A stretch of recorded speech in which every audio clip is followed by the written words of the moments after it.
સૌપ્રથમ વાત કરીએ મુંબઈની એક ઘટનાની। મુંબઈમાં એક બહુમાળી ઇમારતમાં ભીષણ આગ લાગવાની ઘટના બની।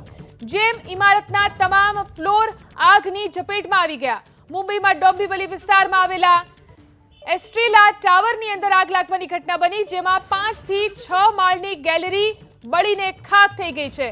હાલ ફાયર વિભાગની 3 ગાડીઓ ઘટનાસ્થળ પર પહોંચી છે અને આગ પર કાબુ મેળવવાનો પ્રયાસ થઈ રહ્યો છે। આ આગની ઘટનાનો વિડીયો પણ સામે આવ્યો છે, જેમાં જોઈ શકાય છે આખું બિલ્ડિંગ આગની ચપેટમાં આવી ગયું છે।